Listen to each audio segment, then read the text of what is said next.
Tonight's big stories. Inflation remains the top concern for a vast majority of Filipinos across regions and financial classes, according to the latest survey. And it's also the #1 issue they want discussed in the president's upcoming SONA. One of Pastor Apollo Quiboloy's co-accused and Davao Region's 6th most wanted has been nabbed after government offered a 1 million peso reward for her arrest. And some 26 countries represented by their ambassadors gathered at a forum to show their support for the Philippines as the country marked the 8th anniversary of the 2016 arbitral ruling. Good evening. Welcome to the show. I'm Regina Lay. I'm Gretchen Ho. And I'm Shawn Yao. Okay, so inflation continues to be the top concern for Filipinos based on the latest survey by Pulse Asia. In fact, it's the #1 issue that majority of Filipinos want President Marcos to discuss in his upcoming State of the Nation address, or SONA.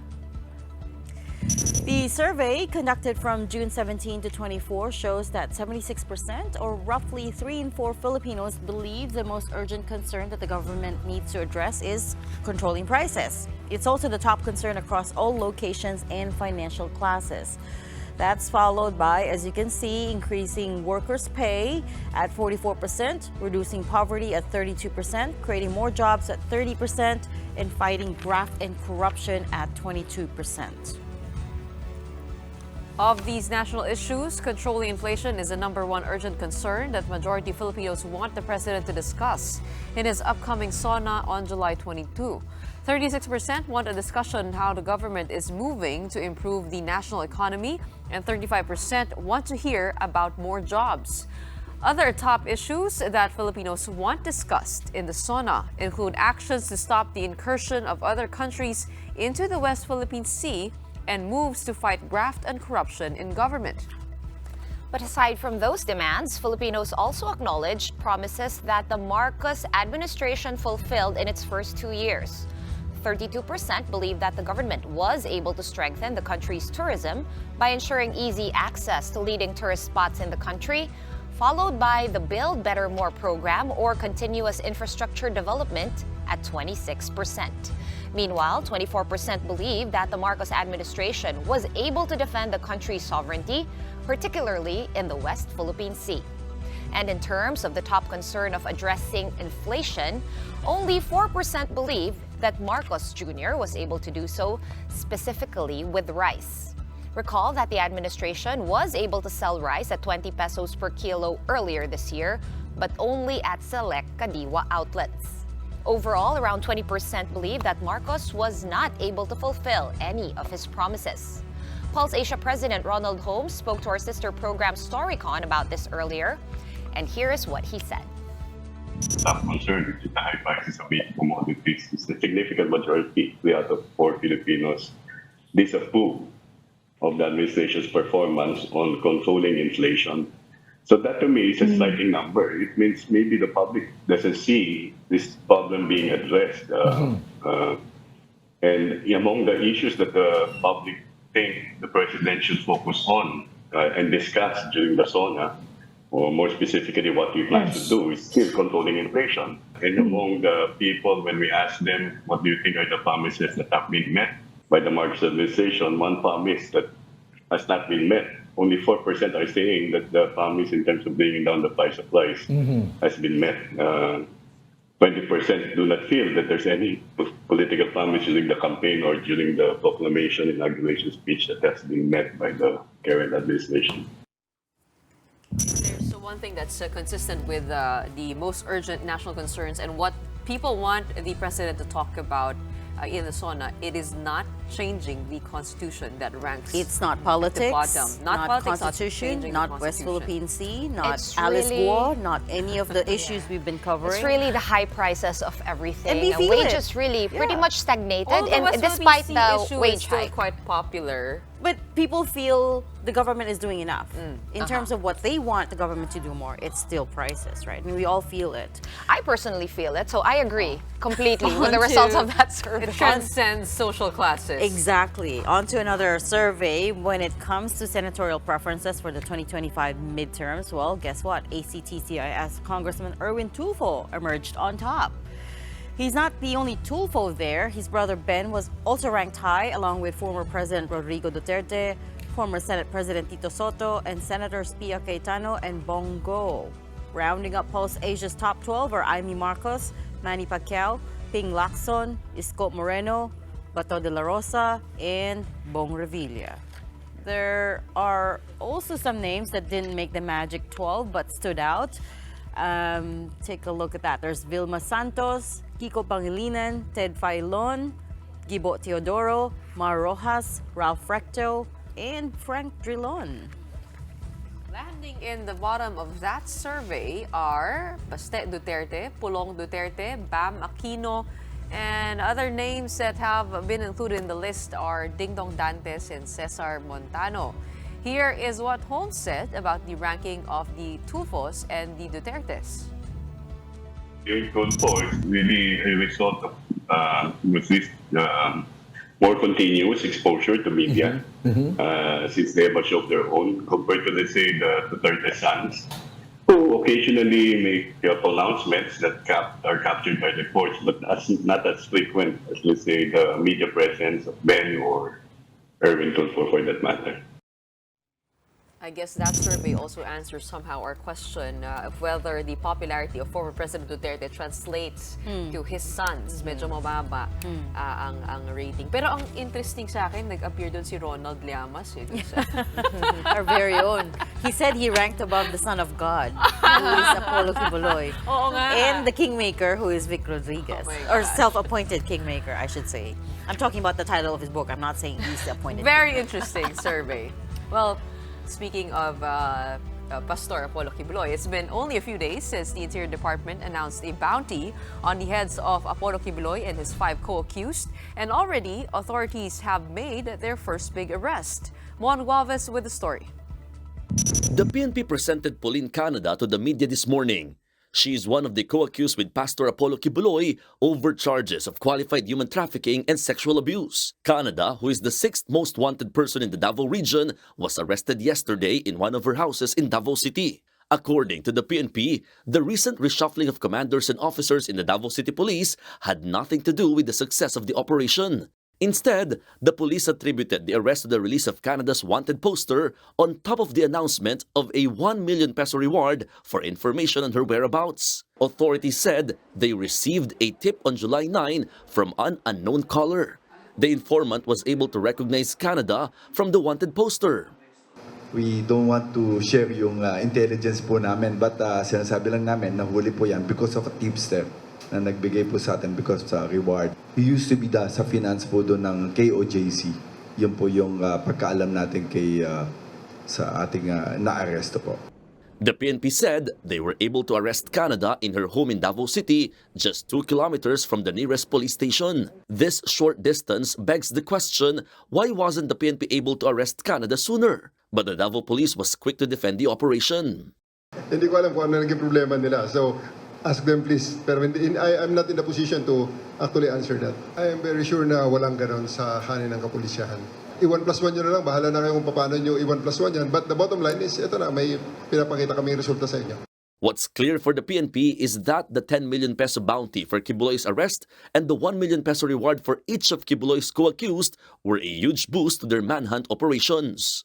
That's a fugitive dulo, kaya nga kaya nga nahihirapan, kaya nga sabi po ng ating secretary, it really helped yung nagbigay tayo ng reward kasi marami nagsusumbong. You know, it's mahirap maghirap pong hanapin ng tao talagang nagtatago. Canada's lawyer meanwhile questioned the arrest.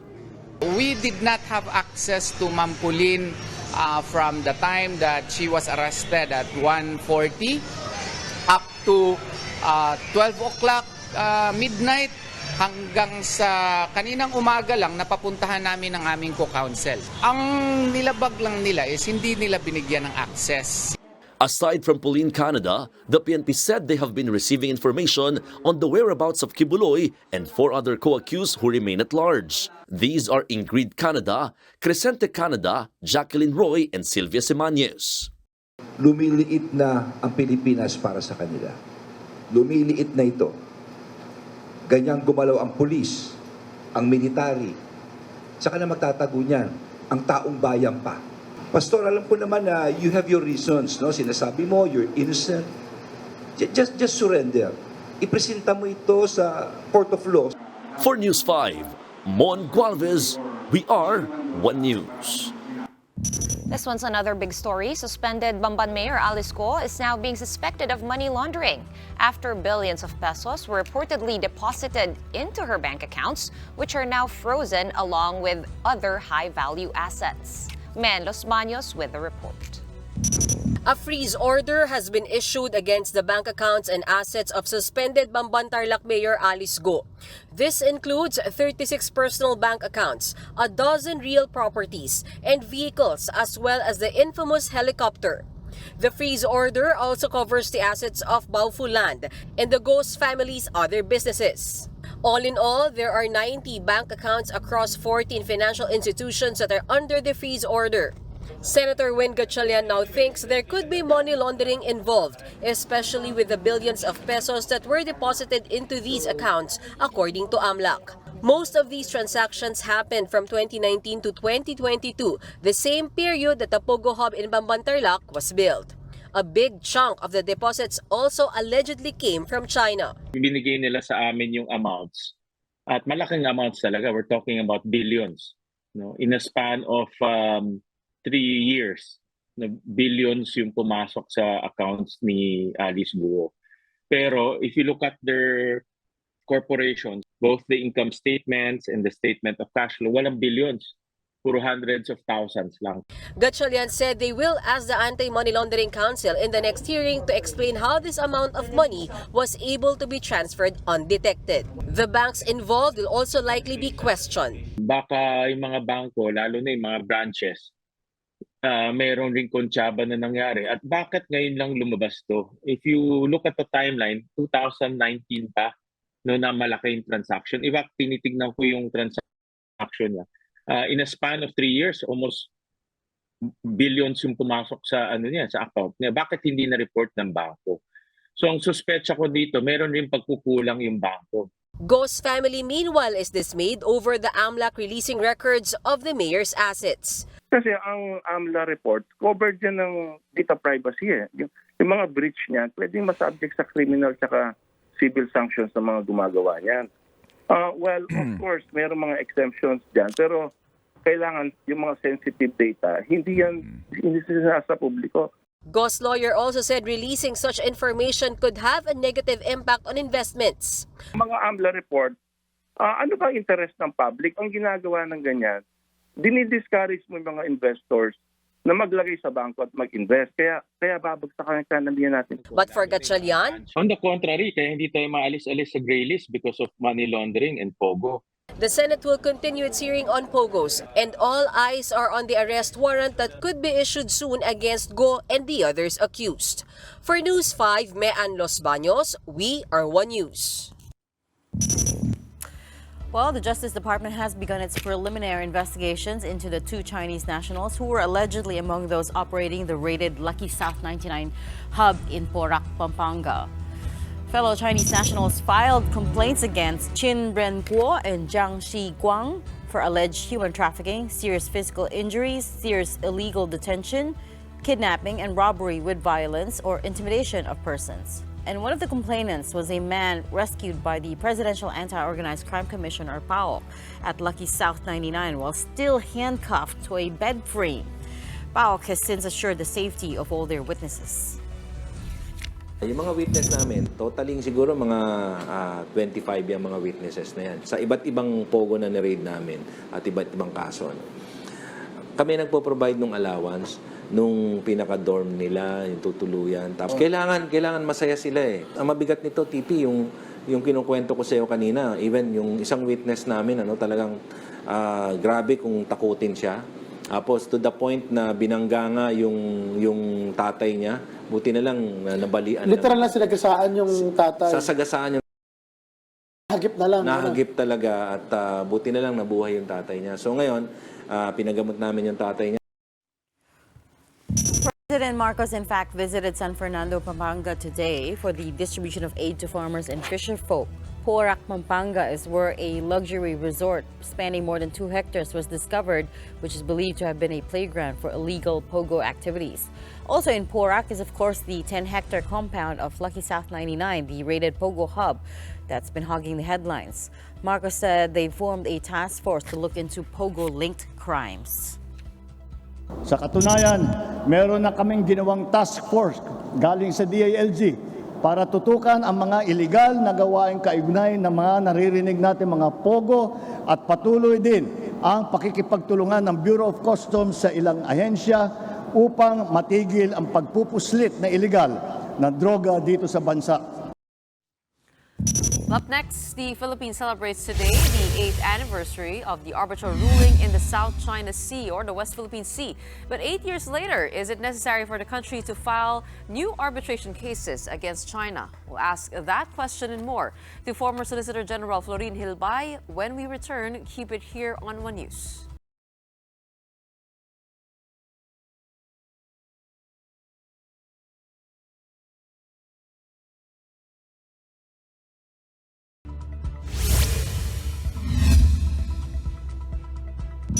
Welcome back. You're still watching the big story here on One News.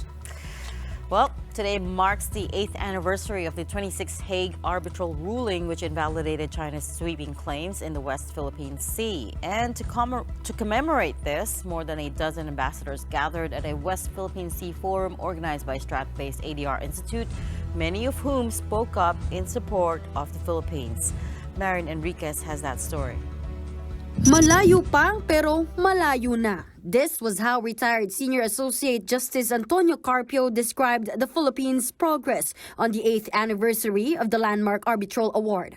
The ruling invalidated China's 9-dash line, which claims almost the entire South China Sea, although sidelined by the previous Duterte administration's closer ties with China. Carpio, who was an observer in the case filed at The Hague, still took pride in the victory. At least now, the naval powers of the world are supporting us, the U.S. and its allies.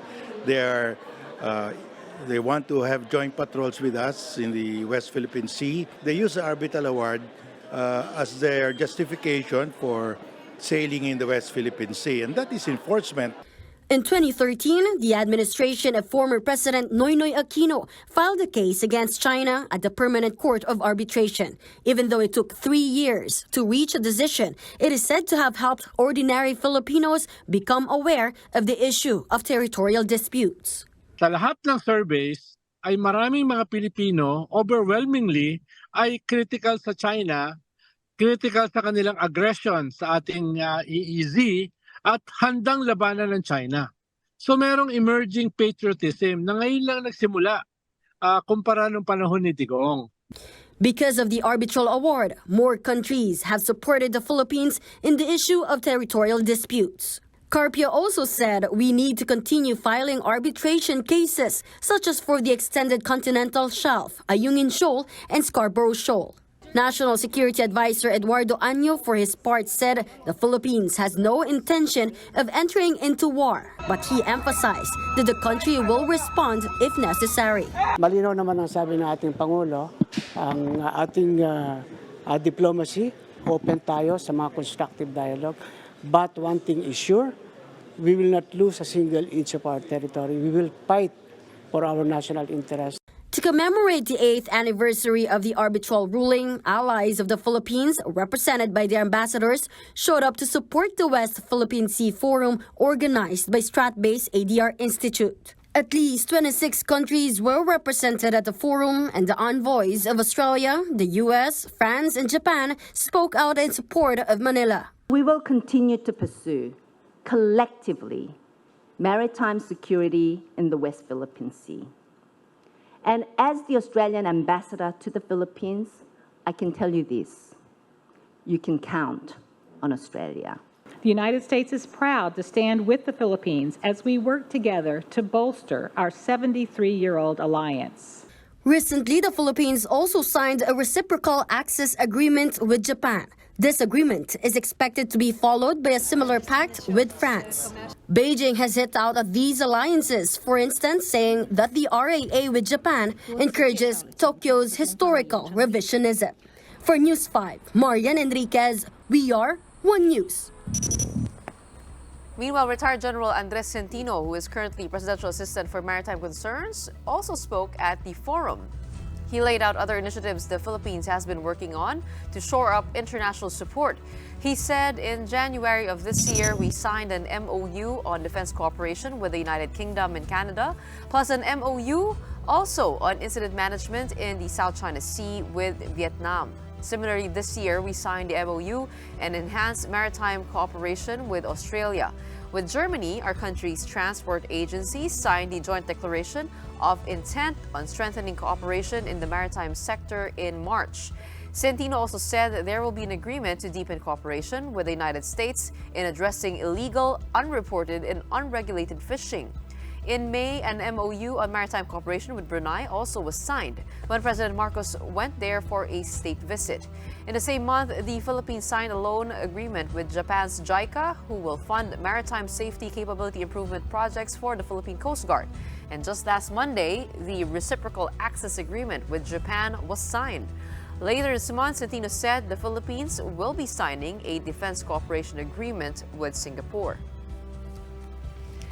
And as they do every year, activists also held a protest to mark the 8th anniversary of the arbitration ruling, this time at the Boy Scout Circle in Quezon City.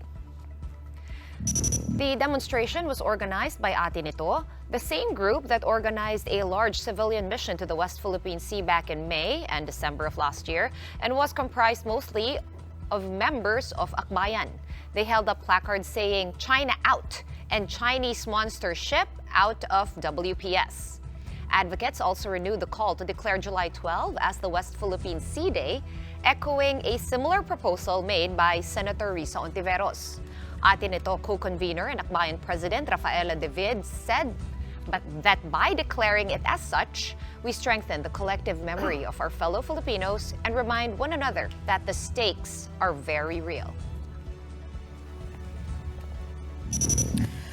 Well, joining us now to look back and discuss the landmark ruling, we have with us tonight former Solicitor General Florin Hilbay, who was actually the one who argued the Philippines' case at the Permanent Court of Arbitration at The Hague. And we are honored to have him join us live here in studio tonight, this being a special day. Good evening, Attorney Hilbay. Thank you for coming out of the woodwork to speak with us about this very important ruling. Today is all Once about... a year I'll do this. Only on July 12 every year. I said it in my intro, but not a lot of people know it. You actually led the Philippines, well, the late Secretary Albert Del Rosario led the team, but you are the one who argued the Philippines' case in that closed-door hearing. Okay, well, the Philippines had what is known as an agent or the official representative, and there were two agents during the arbitration. The first one was former Solicitor General Francis Hardelesa, and when he got appointed to the Supreme Court, I was the one who replaced him. And so I was burdened with the unenviable task of having to sign everything and manage the arbitration. Right. So you were the one who argued the case in the end in 2015. Yes. We also had the American lawyer. Right. His name. What was his name? Attorney. Foley Howag. That's right. Yes. Michael Riesman. That's right. How big was your team then? Talk us through that time again. Okay, so there was an internal team at the Office of the Solicitor General. There was a legal team from Malacanang. We also coordinated with the Department of Foreign Affairs. And then, of course, we coordinated with the American Council. On paper, you were the only signatory. Yes, there's only one who signs, and so there's only one who gets blamed when something bad really happens. But something good happened. But yeah, we won. Yeah, but it's very difficult. It was very difficult to anticipate what the arbitral tribunal was going to do because this was an entirely novel case. And in many ways, this was a highlight event for the UNCLOS itself because the system is still quite new. They're still trying to build their set of laws and jurisprudence. And so we believe that had the tribunal dismissed our case, then they simply would have basically destroyed their own institution. And so this was a make or break case for the tribunal itself. And if I'm not mistaken, they use this now as a precedent for other such cases, right? Right. It becomes a very important statement of issues that are similar to the case that we won. Attorney, we're showing the photo of the group. This is back in 2015, I believe. 2015. Who was yes. with you then at the front? Of course, we have the late the secretary. SFA, the Secretary of National Defense, Ronald Llamas, of course, some members from the Department of Foreign Affairs. They were there in what capacity? As observers, no? One of the, I mean, there's a PR aspect to this entire thing, and one of the recommendations of the Foreign Council was to bring a large enough contingent, so we're able to communicate that we're really serious with this case. Okay. Let's go to the Arbitral Award that the Philippines got and won in July 12 of 2016 at the transition phase of the Pinoy administration to the Duterte administration. 12 days that after. was right in the middle of that. Right. And the Duterte government obviously took a surprising turn after the win by having friendlier relations with China, which they justified as saying this arbitral award is just a piece of paper. The real battle is out in the seas. And now the Marcos government has taken a different turn, pivoted towards a different direction, taking on assertive transparency and going head-to-head with China out there. My question for you is, did you expect things to unravel the way they did from 2016, the way it did during the Duterte administration? Did you expect that to go that route? And are you happy with the way this administration is standing up for what we won back in 2016? Okay. I think, the previous administration, one way or another, was compromised, right? They were too nice to the Chinese, and so there was a lot of disappointment on the part of Filipinos and those who argued the case for the Philippines, right? And so they pivoted hard towards China from the position of the Pinoy administration to fight it out, right? So what we were able to accomplish was a legal title and moral high ground, right? I think the Duterte administration, on the other hand, saw it as a purely political tool, right, to establish friendlier relations with China.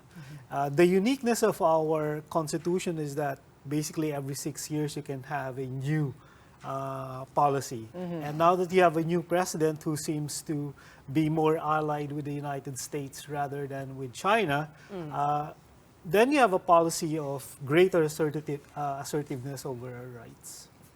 But then they also said, the Duterte government defends themselves by saying there was no way to enforce that ruling because the UNCLOS doesn't have an enforcing body.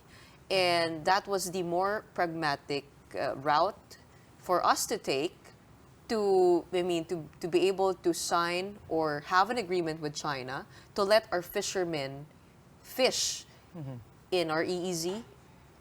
For one, in Bajo de Masinloc, Scarborough Shoal, they had to establish those relations to be able to protect the welfare of Filipinos out in the West Philippine well, Sea. of course, you have to look at the communities that have skin in the game. Of course, the most affected here are our fisher folk.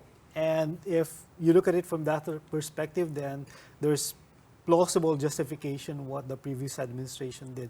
And then, of course, you need to ask the larger question, which is, at what cost, were we able to accomplish that, sort of intermittent peace between China and the Philippines? It's only now, I think, that, facts are coming out, about the previous administration that allows us to see maybe the way in which they overextended in terms of their pivot back to China. So now that you have a new administration, which has become more assertive of the title that we were able to earn, you have a basically new set of considerations, which is, should we file another case against China? Should we set up better alliances with, say, the ASEAN, Japan, the EU, and Australia, which have a lot of economic interest in the region? So should we file another case? It really depends on the president, because this is a potentially legacy-defining moment for him, as it was for President Aquino and for President Duterte. And, if you want to talk real politics here, you might want to ask what's in it for him, right? Can he dribble this thing? And if he's thinking, at the very pragmatic level, he's probably going to have to ask himself, how do I move forward? So he's looking at the 2025 elections, and that might be a way by which he's able to distinguish the administration candidates from the opposition candidates, like pro-China versus, pro-Philippines, right? He also has to look at the allies. There's a lot of uncertainty, for example, with respect to the MDT. Some people would say, we're just ants here, and the elephants that are fighting is really the US and China. So can we rely on the United States to defend us? And, the MDT really is just a political document. It really depends on the interests of the US. And there's also a lot of uncertainty in the US right now. Who's going to be the president, by the end of the year, right? And what will a Trump presidency mean for the Philippines? And will Biden run again for the election? You also have to look at China. China's economy is imploding.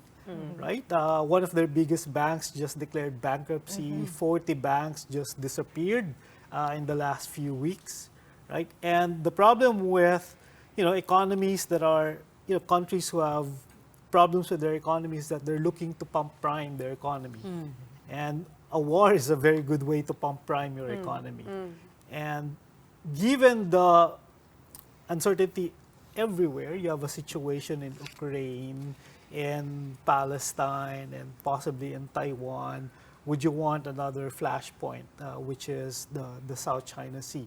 So those are the things that President Marcos might want to consider, right? But I wanted to ask you, Attorney, you're in a unique perspective, which is you guys filed a case. Right. Then you just had to wait and see what would happen. Nobody knew, right? In your opinion, the way that it has been used by the last two administrations, the current one and the previous one, are you happy with how it has been enforced? We already discussed how different the approaches were between the Duterte administration and the current one, at least where this one is leading to. How interesting is it for you to watch this all unfold? What really goes on in your head? Well, my advantage is that I can always sit down and say I've done my part, right? And it's really very difficult because there's so many moving parts. It's unfortunate that we will no longer be able to ask, for example, former President Aquino, right? What his considerations were in filing the case. Well, we can still ask President Duterte what his real considerations were. But the reality is we're at some sort of disadvantage because of the nature of our politics, right? In China, because of the structure of their politics, you can have a very long timeline. You mean Xi Jinping can rule forever? Yeah.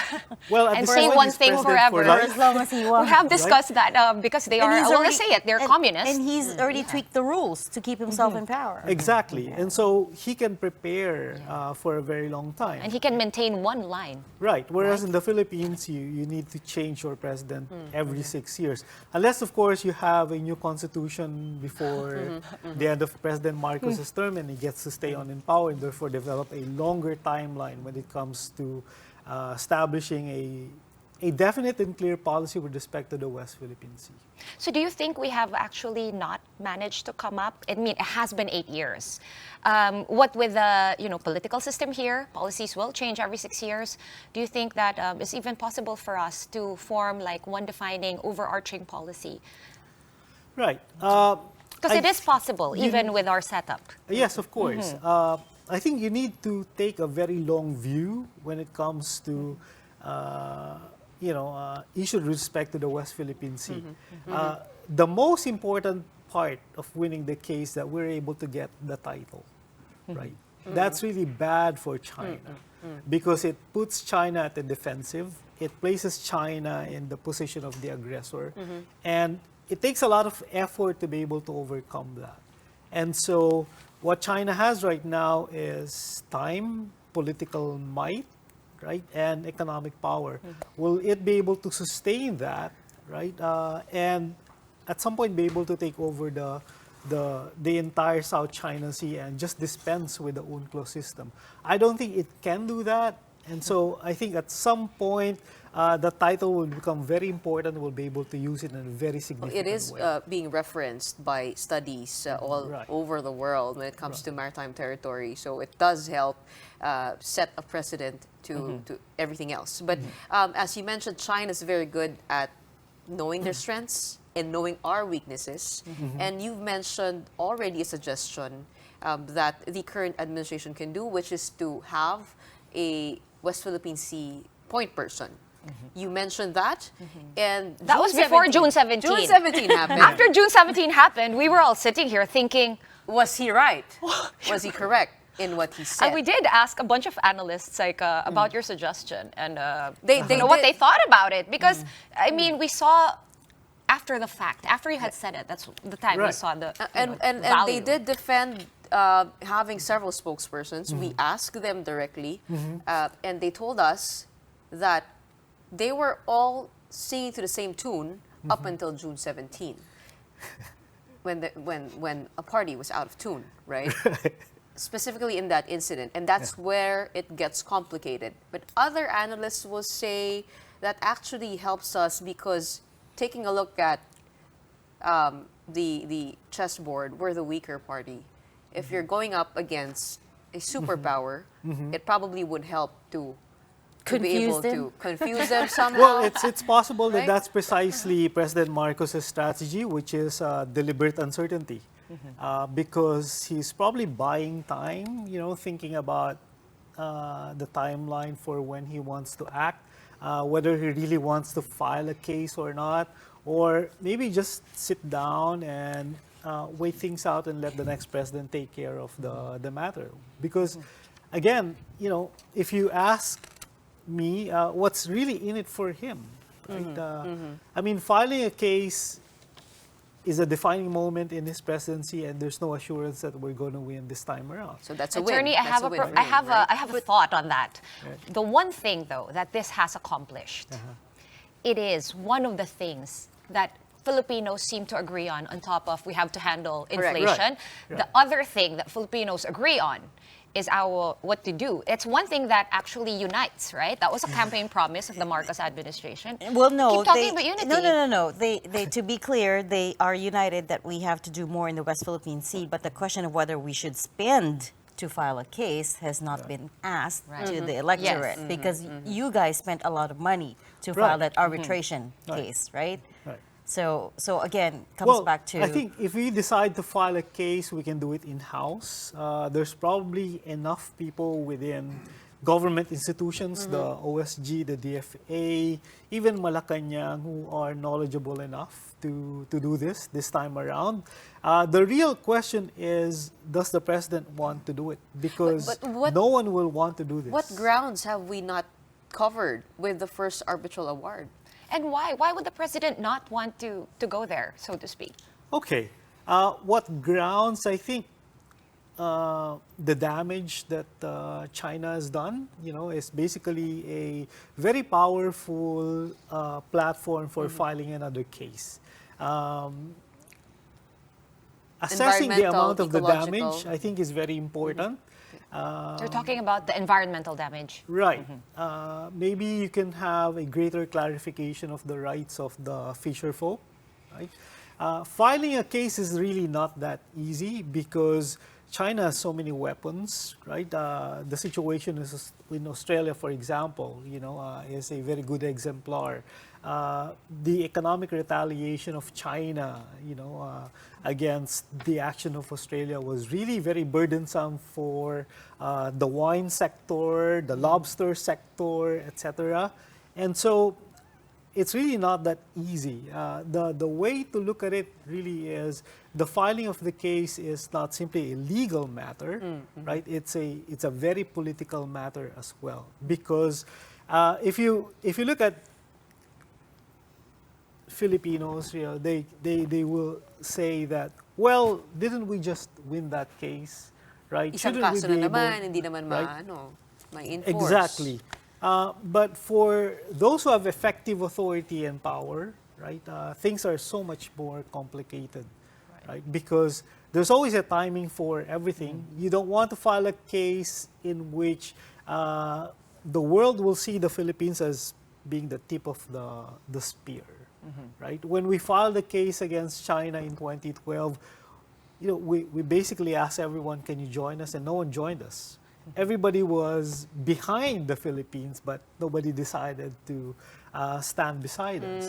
And so we And paid now for it's everything. cool to support the Philippines. Right. So, for example, if you look at the event this morning, Australia, Japan, The Singapore, the US, Strong were statements. behind you. Strong statements. But they're basically urging us to do something on our own, right? Right. Because It's not they themselves... beside us.